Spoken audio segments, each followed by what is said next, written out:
Kumusta kayong lahat? Ako si Dr. Renato Bagani at ngayon tatalakayin natin ang paksa ng mga ugat na gulay na mas mahusay kaysa sa itim na beans para sa kalusugan ng bato. Naniniwala ba kayo na ang itim na beans ang pinakamahusay na tagapagligtas ng ating mga bato? Ito ay tila makatwiran dahil sa loob ng maraming henerasyon, ginamit ito ng ating mga ninuno upang palamigin ang katawan, mag-detoxify, at maging isang natural na lunas para sa malusog na bato. Ngunit ang nakakagulat ay ang mga kamakailang pag-aaral na nagpapakita na sa karaniwang mga pagkaing bayan, mayroon pa ring mga simpleng ugat na gulay na nagtataglay ng higit na lakas upang protektahan at muling buuin ang bato, kahit na 10 beses na mas mabisa kaysa sa itim na beans. Ito ay tila isang kabalintunaan, ngunit may malinaw na batayan sa siyensya. Ito ay dahil ang itim na beans ay pangunahing may banayad na epekto sa paglilinis, habang ang maraming iba pang mga ugat na gulay ay naglalaman ng mga espesyal na bioactive compounds mula sa mga mineral, bitamina, hanggang sa mga antioxidant na direktang nakikilahok sa pag-aayos ng mga selula ng bato, pagbabalanse ng presyon ng dugo at pagpapababa ng creatinine sa dugo. Nangangahulugan ito na kung mananatili lamang kayo sa itim na beans, hindi ninyo sinasadya na napapalampas ang isang nakatagong kayamanan sa inyong sariling kusina. Naaalala ko, hindi pa matagal, mayroong isang Ginoong Cruz, 68 taong gulang, mula sa Cebu, na dumating sa aking klinika na may madalas na pag-ihi sa gabi. Kailangan niyang bumangon ng 3 o 4 na beses bawat gabi. Pakiramdam niya ay pagod at walang lakas para magtrabaho sa umaga. Si Ginoong Cruz ay umiinom ng inihaw na itim na beans halos buong taon, ngunit kaunti lang ang nakita niyang epekto. Matapos ko siyang gabayan, nagdagdag siya ng isang uri ng ugat na gulay na marahil ay mayroon ang bawat tahanan. Sa loob lamang ng 2 buwan, kapansin-pansing nabawasan ang kanyang pag-ihi sa gabi. Ang pagsusuri sa dugo ay nagpakita rin ng mas matatag na antas ng creatinine. Ang kuwento ni Ginoong Cruz ay isang malinaw na patunay na minsan ang lunas ay nasa ating mga kamay. Hindi lang natin alam kung paano ito gamitin ng tama. Sa video na ito, ipapakilala ko sa inyo ang mga tradisyonal na ugat na gulay na may kakayahang sumuporta sa bato ng mas malakas kaysa sa itim na beans. Lalo na ang huling ugat na gulay sa listahang ito ay talagang nagulat sa akin nang basahin ko ang mga ulat medikal. Hindi lamang nito binabawasan ang pag-ihi sa gabi, sinusuportahan ang paglilinis ng mga lason sa dugo, kundi maaari rin nitong pabagalin ang pag-abo ng buhok na tumutulong sa inyo na mapanatili ang kalinawan ng isip at kalusugan sa mahabang panahon. Kaya umaasa ako na maging matiyaga kayo sa panonood ng buong video na ito dahil kung mapapalampas ninyo ang isang bahagi lamang, maaari ninyong mawala ang pagkakataong makuha ang ginintuang susi upang protektahan ang inyong mga bato at mapabuti ang pagtulog ng natural at matibay. Bago tayo pumunta sa detalye, hayaan ninyo akong ulitin ang isang maliit ngunit makabuluhang bagay. Kung makita ninyo na kapaki-pakinabang ang kaalamang ito, mangyaring mag-subscribe sa channel na Buhay Malusog sa Pagtanda at mag-iwan ng komento sa ibaba. Ito ay hindi lamang isang insentibo para sa akin na patuloy na magbahagi, kundi higit sa lahat, ito ay isang paraan para sabay nating maipalaganap ang mahalagang kaalaman na ito na tumutulong sa mga matatanda na mamuhay ng malusog, masaya at mas makabuluhan. Mga isyu at pag-unawa sa sakit sa bato sa pagtanda. Hayaan ninyo akong magkuwento tungkol sa isang kaso na mismo ang aking naranasan sa isang klinika sa Manila.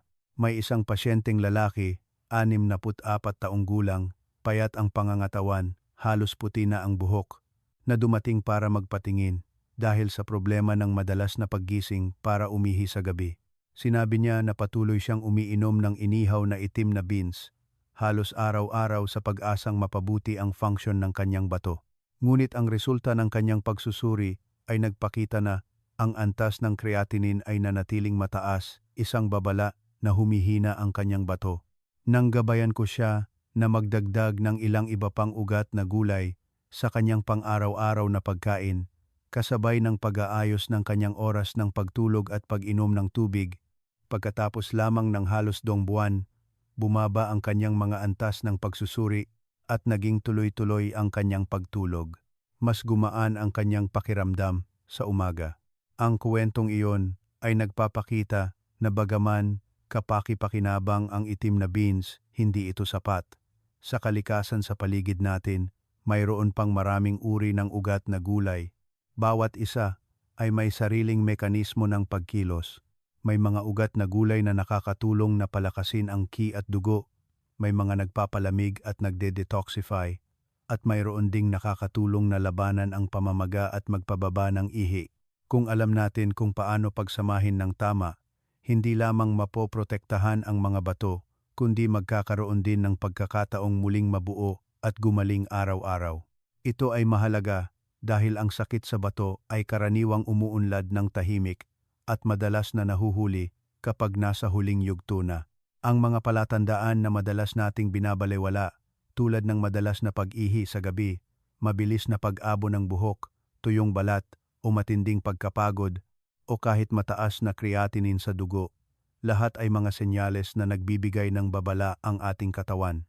Isang karaniwang pagkakamali na nakikita ko sa maraming matatanda ay ang labis na pagdepende sa gamot o ang paghihintay hanggang sa kailangan na nilang magdialysis habang nakakalimutan ang kapangyarihan ng pagkain mismo sa kanilang pang-araw-araw na pagkain. Sa ating bansa, ang tradisyonal na hapagkainan ay sagana sa mga gulay at ugat na gulay. Ngunit karamihan ay itinuturing lamang ang mga ito bilang pangsahog, hindi nalalaman na may mga uri ng ugat na gulay na parehong pagkain at mahalagang gamot.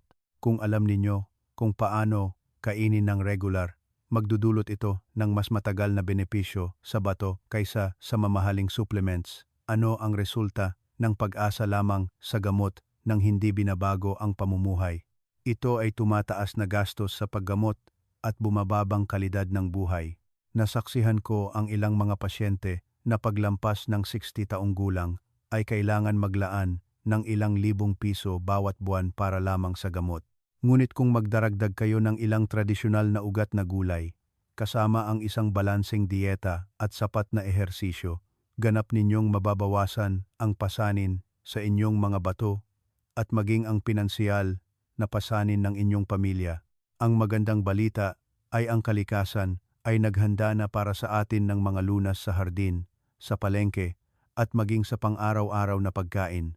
Lalo na, may 7 uri ng ugat na gulay na hindi lamang nakakatulong na palakasin ang mga bato kumpara sa itim na beans, kundi sumusuporta rin sa pagbabawas ng pag-ihi na may bula, pag-regulate ng asukal sa dugo, at pag-iwas sa mapanganib na komplikasyon.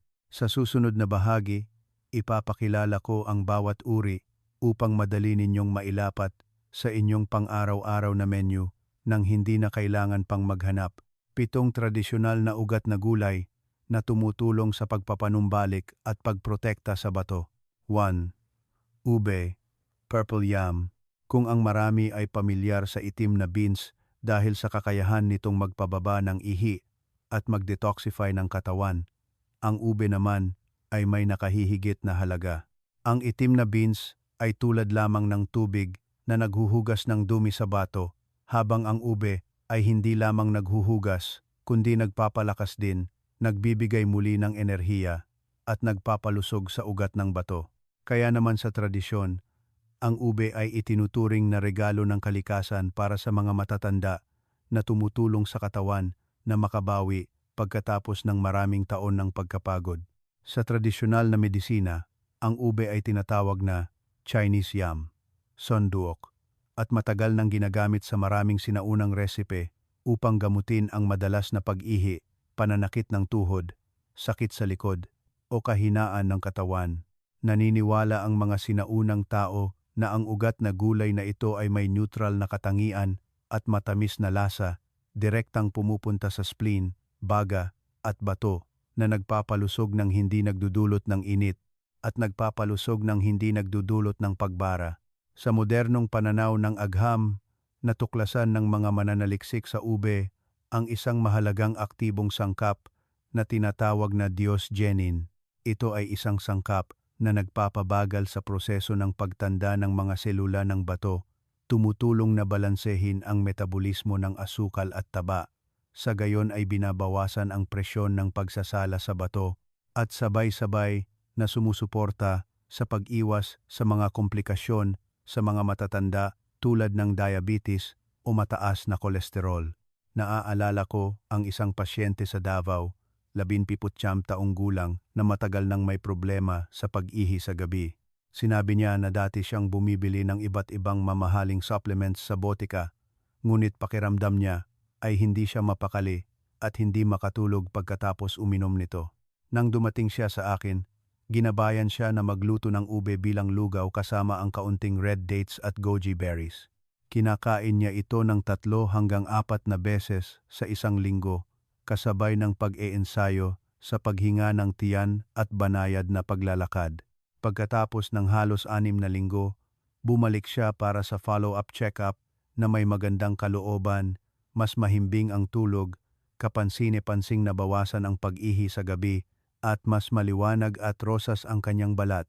Ngumiti siya at sinabi, "Aba, ang mahalagang gamot pala ay hindi na kailangang hanapin kung saan-saan, kundi nasa palengke lang pala namin." Para madali ninyong mailapat, magbabahagi ako ng isang maliit na tip. Ang ube ay maaaring gawing lugaw, steamed, o nilaga kasama ng buto ng baboy. Bawat umaga, isang maliit na mangkok ng lugaw na gawa sa ube ay hindi lamang nagbibigay ng pakiramdam ng kabusugan, kundi nagsisilbi ring ligtas at natural na pampalusog ng bato. Kapag pumipili ng ube, pumili ng sariwa, matigas, at makinis ang balat. Bago lutuin, hugasan itong mabuti at balatan ng maingat upang maiwasan ang pangangati ng kamay. Sino sa inyo ang nakakain na ng ube? Mangyaring mag-iwan ng numero 1 sa seksyon ng komento para malaman ko na naranasan na ninyo ang mahalagang gamot na ito. Number 2. Kamoteng kahoy, cassava. Ang kamoteng kahoy, isang ugat na gulay na tila ordinaryo sa pangkaraniwang pagkain, ay itinuturing ng mga sinaunang tao bilang ginseng ng mahirap. Ang simpleng pangalan na iyon ay hindi lamang upang purihin, kundi sumasalamin sa malaking halaga ng nutrisyon ng ugat na gulay na ito. Habang ang maraming iba pang mga ugat na gulay ay nakatuon sa pagpapalamig o pagpapababa ng ihi, ang kamuting kahoy ay parehong nakapagpapalusog at matibay, hindi masyadong malakas at hindi rin masyadong mahina. Ito ay angkop lalo na sa katawan ng mga matatanda na dumaan na sa maraming pagkapagod sa paglipas ng panahon. Ayon sa tradisyonal na medisina, ang kamoting kahoy ay may matamis na lasa, neutral na katangian, at nakakatulong sa spleen, baga, at bato na nagpapalusog sa spleen, nagpapalakas ng ki, at nagpapalusog sa bato. Ginagamit ng mga sinaunang tao ang kamoting kahoy para sa mga kaso ng mahinang gana, mahinang panunaw, pagkapagod ng katawan, kakulangan sa bato na humahantong sa spermatoria o madalas na pag-ihi. Sa modernong pananaw, napatunayan ng mga siyentipiko na ang kamoting kahoy ay naglalaman ng kumarin, amylase, at mucin, dalawang sangkap na sumusuporta sa digestive system na pumipigil sa pagdami ng mga dumi sa dugo. Dahil dito, hindi kailangang magtrabaho ng labis ang bato sa pag-alis ng mga lason na sa paglipas ng panahon ay babawasan ang panganib na maging chronic kidney failure. Bukod pa rito, ang kamoting kahoy ay naglalaman ng maraming natural na antioxidant na may epekto sa pagprotekta sa mga daluyan ng dugo na nagpapakain sa bato na pumipigil sa pamamaga at fibrosis. Naaalala ko sa isang nutrition symposium sa Quezon City, isang Japanese doctor ang nagbahagi ng mga resulta ng isang survey na tumagal ng higit sa 10 taon. Ang mga matatanda na nagpapanatili ng ugali na kumain ng kamoting kahoy 2 hanggang 3 beses sa isang linggo ay may mas mababang rate ng chronic kidney failure kumpara sa grupong hindi kumakain ito. Ito rin ang nagpapaliwanag kung bakit sa tradisyonal na kulturang Japanese cuisine, madalas na lumilitaw ang kamoting kahoy sa mga nilagang sopas at mga sopas o niluluto kasama ng brown rice na nagiging bahagi ng kanilang sikreto sa mahabang buhay. Sa Pilipinas, nakilala ko si Ginoong Santos, 70 taong gulang sa Leyte na matagal nang may diabetes. Nagsimulang humina ang bato at tumaas ang creatinine. Matapos gabayan na pagsamahin ang nilagang kamoteng kahoy kasama ng itim na manok at magdagdag ng red dates, kumain siya ng regular na 3 beses sa isang linggo kasama ang banayad na ehersisyo. Pagkatapos lamang ng 3 buwan, naging mas matatag ang kanyang mga antas ng bato, naging mas malusog ang kanyang katawan, mas kaunting pagod, at mas mahimbing ang kanyang tulog kaysa dati. Sinabi niya na dahil sa simpleng pagkain na ito, naging komportable ang kanyang isip, hindi na natatakot na kailangan niyang magdialysis agad. Ang maliit na tip para sa inyo ay ang kamoteng kahoy ay maaaring lutuin sa maraming paraan. Maaari itong lutuin kasama ng itim na manok, nilaga kasama ng red dates upang palakasin ang ki at dugo. O, simple lamang na pakuluan at kainin kasama ng nilagang kamoteng kahoy na may asin, madaling gawin at nagpapanatili ng mga sustansya. Ang simpleng pagkain na iyon ay hindi lamang nagpapababa ng pasanin sa bato, kundi nagpapataas din ng resistensya ng buong katawan. At huwag ninyong kalimutan, bawat uri ng ugat na gulay ay may sariling lakas. Mamaya, magbabahagi pa ako ng isa pang uri ng ugat na gulay na hindi lamang sumusuporta sa panunaw, kundi mayroon ding espesyal na epekto sa asukal sa dugo at function ng bato upang makapili kayo ng pinakaangkop para sa inyo. Kung sa tingin ninyo ay kapaki-pakinabang ang pagbabahagi na ito, mangyaring magkomento ng numero 2 sa ibaba. Iyan ang simpleng paraan upang malaman ko na interesado pa rin kayo at kasama sa paglalakbay na mamuhay ng malusog at may kalidad bawat araw. San, Lotus, Root Ugat, NG, Lotus. Naitanong na ba ninyo sa inyong sarili kung bakit maraming matatanda sa mga nayon, kahit hindi gumagamit ng mamahaling supplements, ay nabubuhay ng matagal, may rosas na balat, malinaw ang pag-iisip, at bihira ang sakit? Bahagi ng sikreto ay nasa pamilyar na mga pagkain na gawa sa ugat ng lotus. Hindi lamang isang masustansyang pagkain, ang ugat ng lotus ay matagal nang itinuturing na mahalagang gamot na nagpapalusog sa bato at dugo. Naniniwala ang tradisyonal na medisina na ang ugat ng lotus ay may matamis na lasa, malamig na katangian, at may epekto sa pagpapalamig, pagpapalusog ng dugo, at pagpapahinto ng pagdurugo.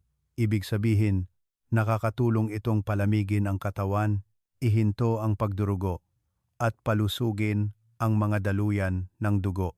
Samantala, ang modernong pananaliksik ay nagdaragdag ng ebidensya na nagpapakita na ang ugat ng lotus ay mayaman sa fiber, vitamina C at iron na nakakatulong na mapabuti ang sirkulasyon ng dugo at protektahan ang bato mula sa matagal na pamamaga.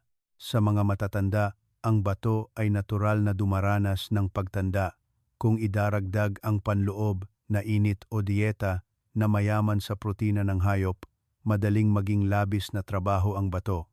Ang pagkain ng ugat ng lotus ay makakatulong na palamigin, palambutin ang urinary tract at bawasan ang talamak na pamamaga na siyang sanhi ng paghina ng function ng bato. Ang iron content sa ugat ng lotus ay sumusuporta rin sa bone marrow na gumawa ng red blood cells na pumipigil sa anemia.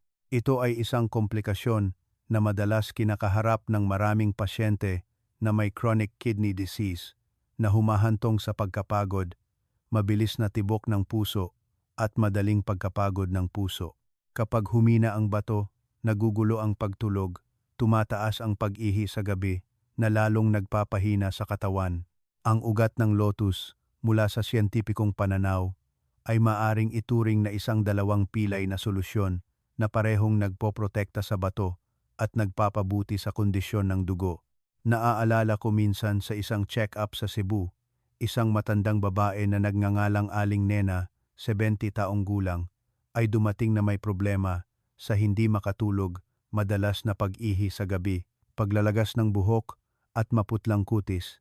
Pinayuhan ko siya na subukan ang pagpapalit ng kanyang hapunan sa nilagang ugat ng lotus kasama ng red dates at goji berries na kinakain ng regular sa loob ng isang buwan. Nang bumalik siya, nakangiti siya at ibinahagi na naging mas mahimbing ang kanyang tulog. Isang beses na lang siya bumabangon sa gabi, mas kaunti ang nalalagas na buhok at may lakas siya sa umaga para magluto para sa buong pamilya. Ang kwentong iyon ay nagpapakita na minsan, ang napakasimpleng pagkain ay maaring magdulot ng malaking pagbabago sa kalusugan kung alam natin kung paano gamitin ng tama. Isang maliit na tip na gusto kong ibahagi sa inyo ay maaari ninyong gamitin ang sariwang ugat ng lotus na hiniwa at nilaga kasama ng buto ng baboy na parehong masarap at masustansya, o gumawa ng lotus root dessert kasama ng red dates para mas madaling kainin at makatulog. Gayunpaman, ang mga may sensitibong tiyan na madaling magkaroon ng pagtatae ay dapat maging maingat sa paggamit nito dahil ang ugat ng lotus ay may malamig na katangian na maaaring magpalamig ng tiyan. Ang pakikinig sa sariling katawan at pag-aayos ng dieta ayon sa sariling kondisyon ay ang sikreto sa pagpapalusog ng bato, pagpapalusog ng dugo at pagpapahaba ng buhay ng natural. 4. Labanos, radish. Kung ituturing ang bato bilang isang sopistikadong filter ng tubig na ipinagkaloob ng lumikha sa sangkatauhan, ang labanos naman ay tulad ng isang tahimik na kasama na tumutulong sa filter na iyon na gumana ng mas maayos sa pamamagitan ng pagtulak palabas ng mga dumi. Noon pa man, tinawag na ng mga tao ang labanos na maliit na ginseng, ibig sabihin, isang maliit na ginseng, ngunit nagtatago ng maraming kamangha-manghang benepisyo. Ang tradisyonal na medisina ay nagsasaad na ang labanos ay may matamis na lasa, malamig na katangian, at may epekto ng pagpababa ng ihi, pagpapalamig, pagtutunaw ng plema, at paglilinis ng bituka. Samantala, idinagdag ng modernong medisina na ang labanos ay mayaman sa bitamina C, fiber, at natural na sulfur compounds. Ang mga sangkap na ito ay hindi lamang nakakatulong na mapataas ang pagdami ng ihi na nagpapagaan sa pasanin ng bato, kundi pinoprotektahan din ang mga selula mula sa talamak na pamamaga. Sa pagsubsob sa mga benepisyo, makikita natin na mayroong hindi bababa sa 3 kapansin-pansing punto. Una, ang labanos ay nakakatulong na bawasan ang pasanin sa bato sa pamamagitan ng pagpapataas ng dami ng ihi at sabay-sabay na nililinis ang uric acid na siyang pangunahing sanhi ng bato at gout sa pagtanda. Pangalawa, ang labanos ay naglalaman ng maraming potassium, isang mahalagang elemento upang mapanatili ang balanse ng asin at tubig sa katawan. Sa gayon ay sumusuporta sa pagpapatatag ng presyon ng dugo na nagpapababa ng panganib ng alta presyon, isang karaniwang komplikasyon sa mga may mahinang bato. Pangatlo, ang fiber sa labanos ay nakakatulong sa digestive system na gumana ng maayos, pumipigil sa paninigas ng dumi, at naglilimita sa pagdami ng lason sa bituka na sa kalaunan ay makakasama sa atay at bato. Kapag kontrolado ang 3 salik na ito, mararamdaman ninyo ang malinaw na ginhawa sa pagtulog at espiritu. Naaalala ko ang isang ginoong mahigit 60 taong gulang sa Manila na nagpatingin na may maraming bula sa ihi. Sa pagsusuri, bahagya nang humina ang function ng kanyang bato. Sa halip na umasa lamang sa gamot, pinayuhan ko siyang baguhin ang kanyang pang-araw-araw na dieta, magdagdag ng mga simpleng pagkain tulad ng puting labanos na nilaga kasama ng lean pork o gumawa ng sabaw ng labanos at carrots. Pagkatapos ng halos 2 buwan, nang bumalik siya para sa follow-up check-up, ang resulta ng pagsusuri ay nagpakita na ang kanyang mga antas ay mas matatag at kapansin-pansing nabawasan ang bula sa ihi. Sinabi niya na gumaan ang pakiramdam ng kanyang katawan, komportable ang tiyan, at mas kaunti ang pagdurugo. Ito ay isang patunay na minsan, ang napakasimpleng pagkain ay maaaring magkaroon ng epekto bilang isang natural na filter ng bato kung alam nating gamitin ng tama. Isang maliit na tip para magamit sa pang-araw-araw na pagkain ay maaari ninyong pisilin ang labanos at inumin kasama ng kaunting diluted honey. Ang lasa ay parehong madaling inumin at nakakapresko. O, mas simple pa, pakuluan lamang ang labanos at isawsaw sa suka na may luya. Ang pagkain ng 2 hanggang 3 beses sa isang linggo ay magdudulot na ng malinaw na benepisyo. Ang labanos ay mura, madaling bilhin sa palengke, ngunit nakakatulong na linisin ang katawan araw-araw. Pag-isipan ninyo, sa pagitan ng mamahaling supplements at isang simpleng ugat na gulay na madaling makuha, hindi ba ang pagpili ng puting labanos ay isang napakahalagang regalo na ipinagkaloob ng kalikasan para sa kalusugan ng matatanda? Kung sa tingin ninyo ay kapaki-pakinabang ang pagbabahagi na ito, mangyaring magkomento ng numero 4 sa ibaba. Iyan ang simpleng paraan upang malaman ko na interesado pa rin kayo at kasama sa paglalakbay na mamuhay ng malusog at may kalidad bawat araw. Kamote, sweet potato, maraming matatanda sa ating mga nayon ang buong buhay na nakaugnay sa pagkain ng kanin na may kamote. Ngunit mahaba pa rin ang kanilang buhay, malusog ang paglalakad, at bihira ang sakit.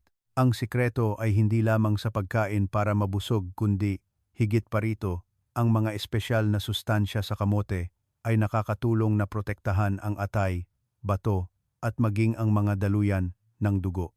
Hindi tinawag ng mga sinaunang tao ang kamote na superfood nang walang dahilan. Dahil mula sa pananaw ng parehong tradisyonal na medisina at modernong agham, ang kamote ay nagtataglay ng natural na mekanismo ng balanse para sa katawan. Sa siyentipikong pananaw, ang kamote ay naglalaman ng malaking halaga ng soluble fiber. Ang fiber na ito ay nagpapabagal sa bilis ng pagsipsip ng asukal pagkatapos kumain, na tumutulong upang hindi mabilis na tumaas ang asukal sa dugo. Sa gayon ay binabawasan ang pasanin sa bato na kailangang i-filter ang labis na asukal. Kapag matatag ang asukal sa dugo, ang bato, atay, at puso ay nakikinabang din dahil hindi sila kailangang dumanas ng matagal na pag-atake ng komplikasyon ng diabetes. Bukod pa rito, ang kamote ay mayaman sa potassium, isang mineral na kasama sa proseso ng pag-regulate ng presyon ng dugo. Nakakatulong ang potassium na alisin ang labis na sodium sa katawan, binabawasan ang pagpapanatili ng tubig. Dahil dito, bumababa ang presyon sa mga daluyan ng dugo at nakakatulong sa mga matatanda na mas madaling makatulog, mas kaunting pag-ihi sa gabi. Ito ay isang mahalagang punto na dapat tandaan ng sinumang nag-aalala tungkol sa presyon ng dugo at function ng bato. Ang pananaliksik na inilathala ng mga siyentipiko ng Harvard University ay nagpakita na ang grupo ng mga tao na nagpapanatili ng ugali na kumain ng kamote ng 3 hanggang 4 na beses bawat linggo ay may humigit kumulang 20% na mas mababang panganib na magkaroon ng chronic kidney disease kumpara sa grupong hindi kumakain nito. Hindi lang iyan, ang kamote ay napatunayan ding nakakatulong na bawasan ang panganib ng type 2 diabetes at mapabuti ang antas ng kolesterol. Kung titingnan natin ang Japan, kung saan ang haba ng buhay ay isa sa pinakamataas sa mundo, makikita ninyo na ang purple sweet potato ay naging isang pamilyar na bahagi ng kanilang healthy diet. Itinuturing nila ito bilang isang superfood para sa pagtanda, hindi dahil sa pagiging komplikado nito, kundi dahil sa pagiging simple, madaling digest, madaling masipsip, at matibay para sa kalusugan. Sa katotohanan, nakaranas ako ng isang ginoong mahigit 15 taong gulang sa Cagayan de Oro na may mataas na asukal sa dugo kasama ang madalas na pag-ihi sa gabi.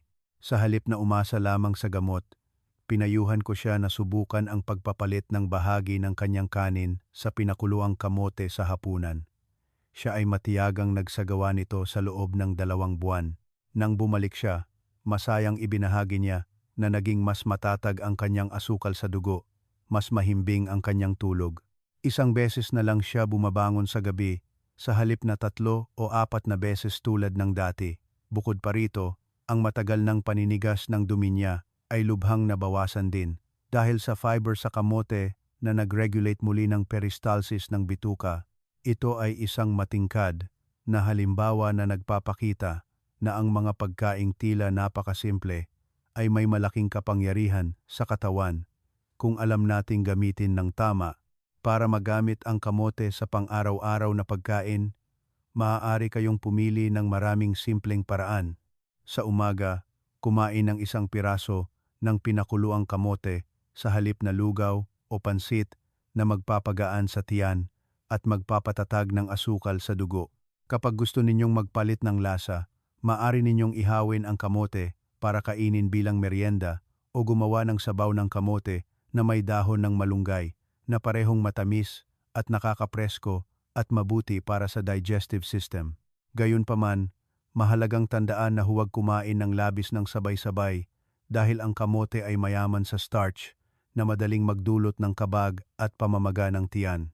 Pinakamainam na panatilihin ang 3 hanggang 4 na maliliit na kamote bawat linggo na hinahati sa iba't ibang pagkain.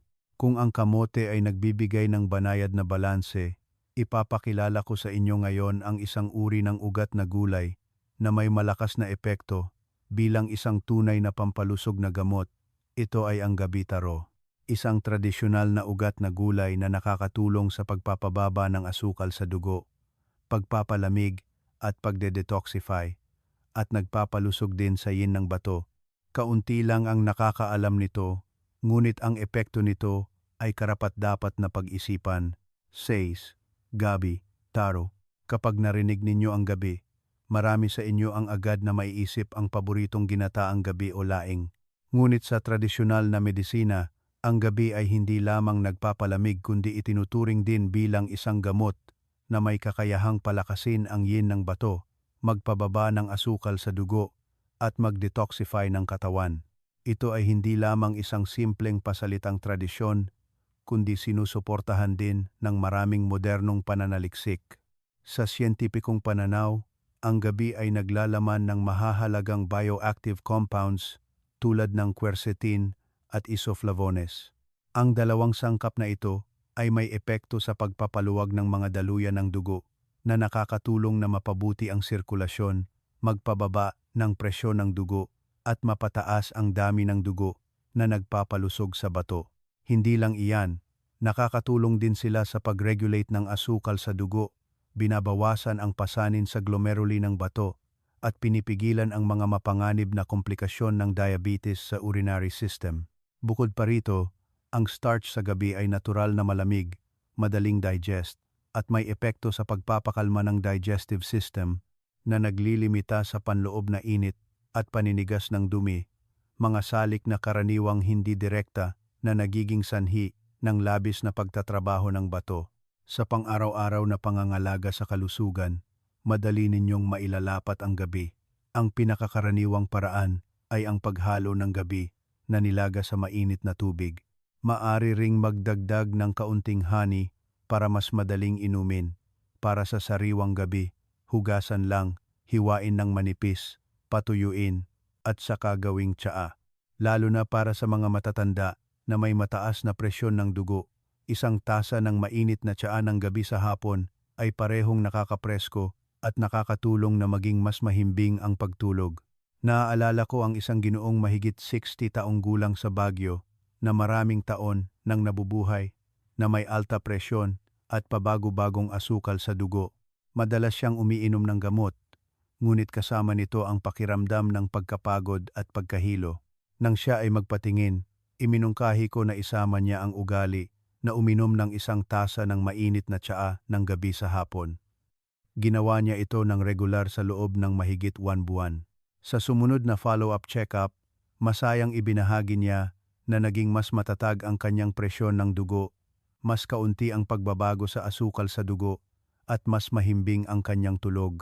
Ngumiti pa siya at sinabi, "Hindi ko inakala na ang bagay na madalas ipinapainom sa amin ni nanay noon ay akma pala sa akin ngayon."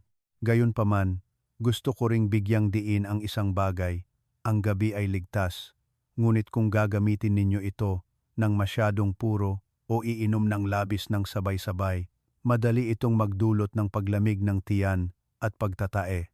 Ang mga may mababang presyon ng dugo ay kailangan ding maging mas maingat.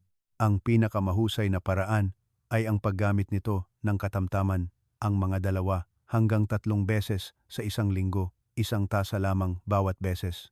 Ang mga simpleng ugat na gulay na ito, na nasa hardin lang, ay nagiging tahimik na gamot na sumusuporta sa kalusugan ng matatanda. At ipapaalala ko rin, ang huling ugat na gulay na ibabahagi ko sa susunod ay itinuturing pangang isang kumpletong kalasag na nagpoprotekta sa bato na pumipigil sa maraming sakit sa pagtanda. Si, luya, ginger. Kapag binanggit ang luya, karamihan sa inyo ay iisipin agad ang pagluluto ng adobo, sinigang o pagpapaganda ng kutis. Ngunit sa katotohanan, ang luya ay tulad ng isang tahimik na kalasag na nagpoprotekta sa bato.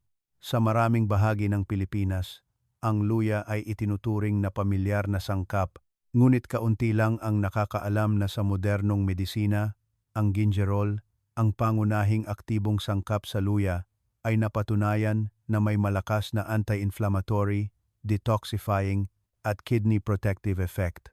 Ang nakakalungkot ay maraming matatanda ang madalas magkamali.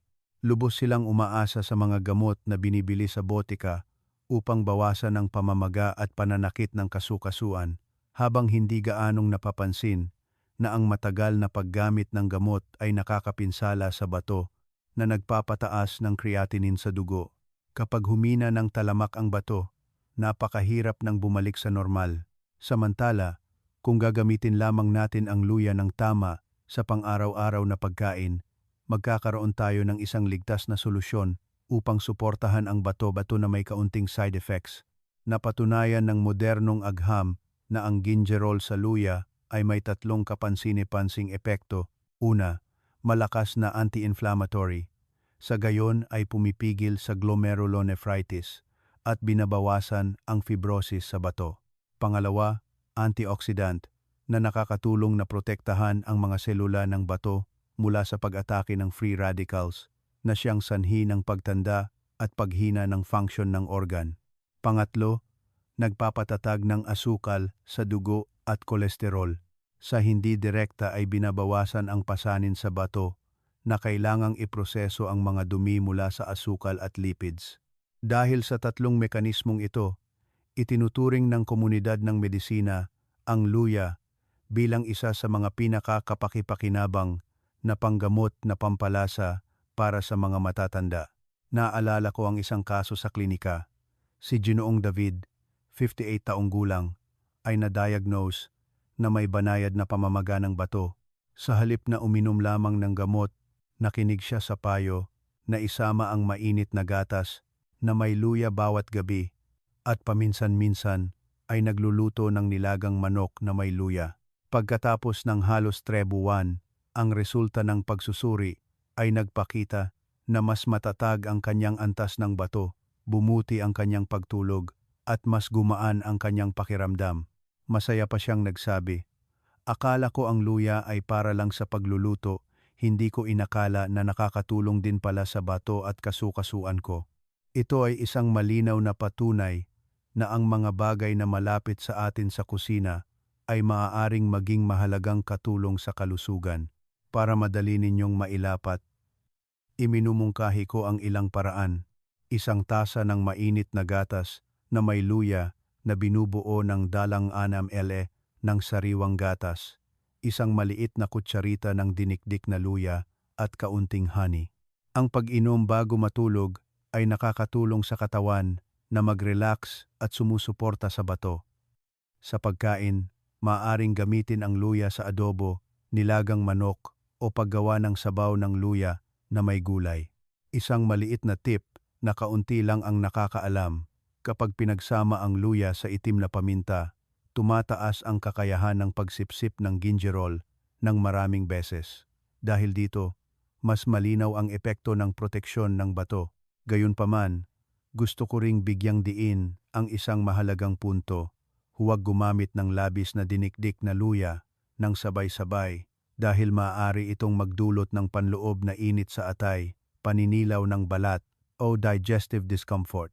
Ang mga may gallstones o blood clotting disorders ay kailangan ding maging mas maingat. Pinakamainam na kumonsulta sa doktor bago gamitin ng regular. Ang luya ay napakahalaga, ngunit magiging epektibo lamang ito kapag naintindihan at ginamit ng tama at sa tamang dosis.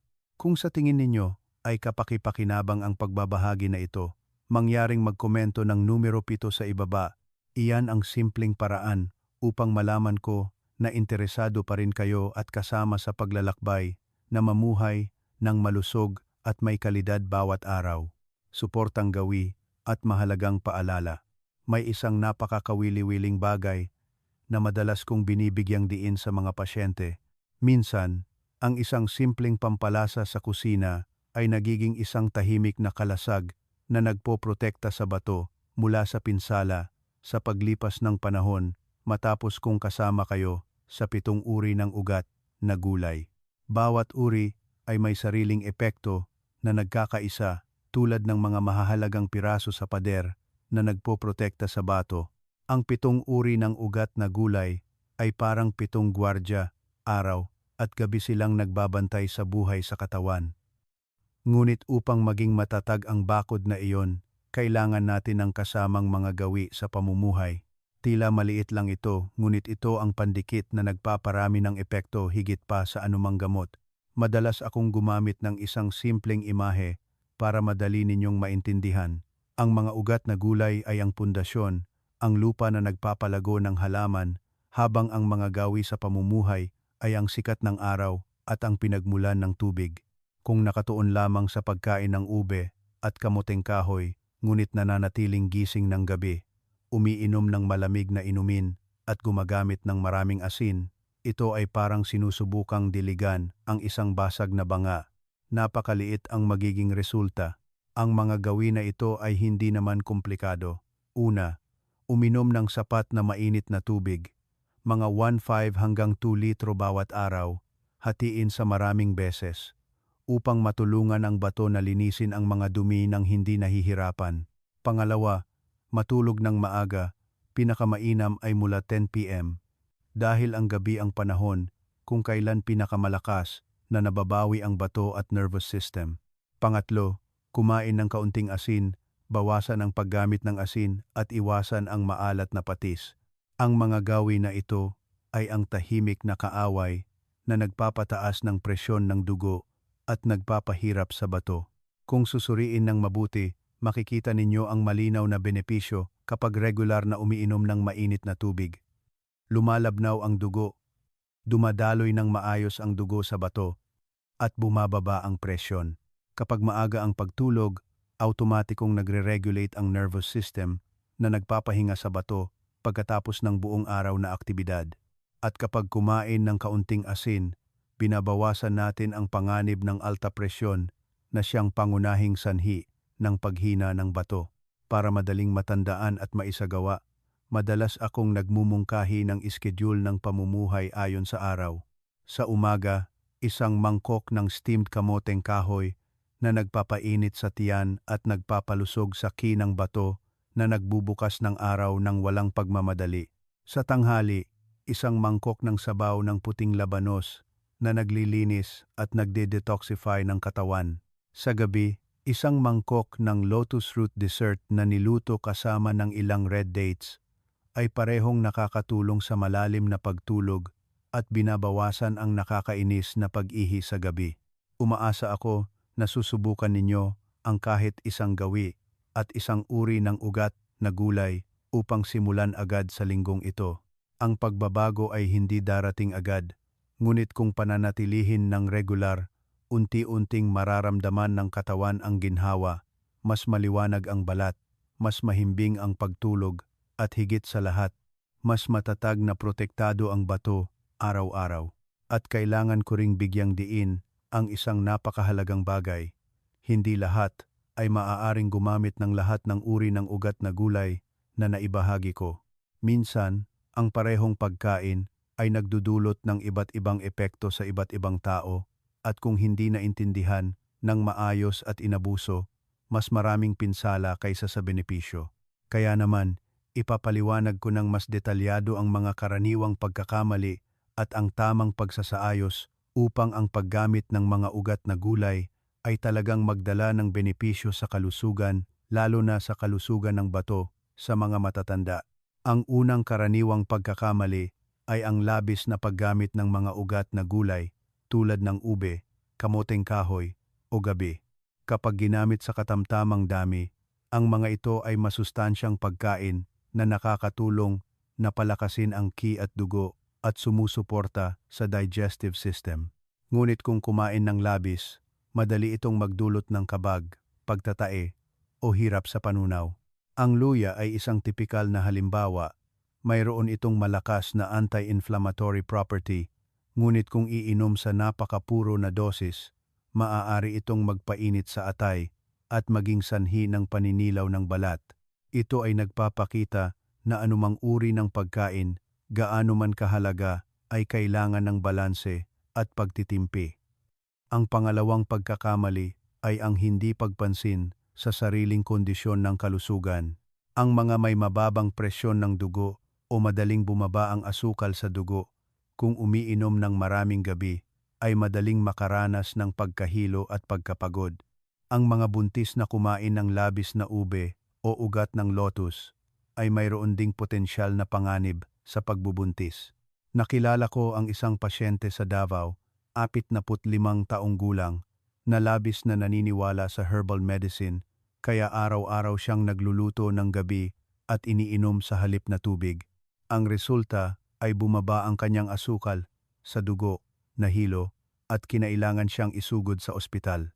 Sa pamamagitan nito, matutukoy natin na ang lahat ng uri ng pagkain, gaano man natural, ay dapat na maingat na isaalang-alang ayon sa sariling katawan at mga umiiral na sakit. Ang pangatlong pagkakamali ay ang arbitraryong paggamit ng mga ugat na gulay kapalit ng gamot. Ito ang pinakapanganib. Ang mga supplements, herbal medicine, o ugat na gulay ay may papel lamang sa pagsuporta. Ang doktor ay nagbibigay ng reseta batay sa mga pagsusuri at sa malinaw na kondisyon ng sakit. Kung ititigil ninyo ang gamot at kakain lang ng ugat na gulay upang gamutin ang sakit, hindi lamang hindi bubuti ang sakit, kundi magdudulot din ng electrolyte imbalance, pagbabago-bago ng asukal sa dugo at hindi matatag na panunaw. Maraming kaso ang kinailangang isugod sa ospital dahil sa paniniwala sa mga tradisyonal na pamamaraan. Ito ay isang aral na karapat-dapat pag-isipan. Ang resulta kapag nagkakamali sa mga ito ay hindi lamang hindi naprotektahan ang bato kundi maaari pang masira. Maaari kayong makaranas ng digestive disorders, electrolyte imbalance, pabago-bagong asukal sa dugo, at maging mga kaso ng emergency. Ang bato ay tahimik na nagtatrabaho araw at gabi upang linisin ang katawan. Kung hindi natin sinasadya na labis itong pinapahirapan, ito ay parang pinapatakbo ang isang matandang kabayo na may mabigat na karga. Ang direksyon ng pag-aayos ay hindi komplikado. Kailangan lamang gumamit ng isang uri ng ugat na gulay 2 hanggang 3 beses sa isang linggo. Pagkatapos ay paikut-ikutin upang maiwasan ang labis na nutrisyon. Dapat unahin ang pagluluto ng maigi. Iwasan ang pagkain ng hilaw upang hindi maapektuhan ang digestive system.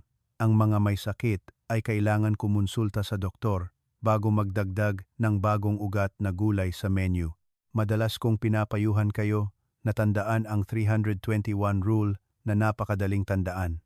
3 grupo ang dapat iwasan: ang mga may huling yugto ng kidney failure, mga buntis, at ang mga madalas bumaba ang presyon ng dugo. 2 babala na dapat itigil agad ay ang pakiramdam ng pagkahilo at pananakit ng tiyan pagkatapos kumain ng ugat na gulay.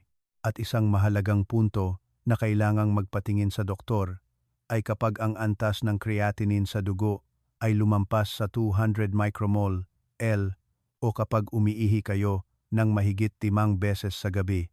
Dapat nating laging tandaan na ang mga ito ay mga tradisyonal na pamamaraan lamang na sumusuporta at hindi kapalit ng medikal na paggamot. Gayunpaman, kung alam nating gamitin ng tama, may pagtitimpi at pagtitiyaga, maraming matatanda ang nakaramdam ng malinaw na positibong pagbabago. Mas gumaan ang pakiramdam ng katawan, mas mahimbing ang pagtulog, at nabawasan ang pasanin sa bato. At dito, kapag tiningnan nating muli ang lahat ng 7 uri ng ugat na gulay na naibahagi, makikita ninyo ang pangkalahatang larawan. kung paano ibinibigay sa atin ng kalikasan ang mga kasama sa pagprotekta sa kalusugan ng bato. At kung nanonood pa rin kayo hanggang dito, gusto kong anyayahan kayo na mag-iwan ng numero 9 sa section ng komento. Iyan ang paraan upang malaman ko na nakakuha kayo ng mahusay na kaalaman at nakita ninyo itong kapaki-pakinabang. Mahal kong mga kaibigan, sa buong pagbabahagi ngayong araw, sabay-sabay nating tinalakay ang 7 pamilyar na tradisyonal na ugat na gulay tulad ng ube, kamoteng kahoy, ugat ng lotus, labanos, kamote, gabi, at luya. Bawat isa ay may sariling mekanismo, may nagpapababa ng ihi, may nagpapalusog ng dugo, may anti-inflammatory, at may nagpapatatag ng asukal sa dugo. Ngunit kapag pinagsama, ito ay tulad ng isang hanay ng mga piraso na sabay-sabay na nagpoprotekta at sumusuporta sa kalusugan. Ang mahalagang tandaan ay upang pangalagaan ang malusog na bato, hindi ninyo kailangan maghanap ng mamahaling gamot o pagkain. Minsan, sapat na ang ilang simpleng ugat na gulay sa palengke. Kung alam nating pumili at gamitin ng tama, ang mga resulta ay mananatiling matibay. Kapag pinagsama sa maliliit ngunit makabuluhang gawi, tulad ng pag-inom ng sapat na mainit na tubig, maagang pagtulog at pagkain ng kaunting asin, doble ang lakas ng proteksyon sa bato. Ito ay parang isang matibay na kalasag na tumutulong sa bato na labanan ang pagtanda at pagkapagod sa paglipas ng panahon. Ang solusyon sa pangangalaga sa kalusugan ng matatanda ay hindi komplikado. Sa pamamagitan lamang ng banayad na pagbabago sa pang-araw-araw na pagkain, mababawasan ninyo ang pag-ihi sa gabi. Makokontrol ang creatinine upang hindi tumaas, mapapanatili ang mabagal na pag-abo ng buhok at magiging mas relax ang katawan, mas mahimbing ang pagtulog.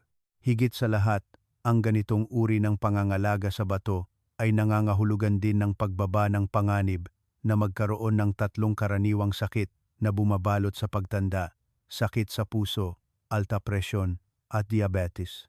Umaasa ako na susubukan ninyo agad ang mga narinig ninyo sa linggong ito upang maramdaman ng katawan ang pagbabago. At kung kapaki-pakinabang, mangyaring ibahagi ang video na ito sa mga kaibigan at pamilya upang magkasama tayong maging malusog.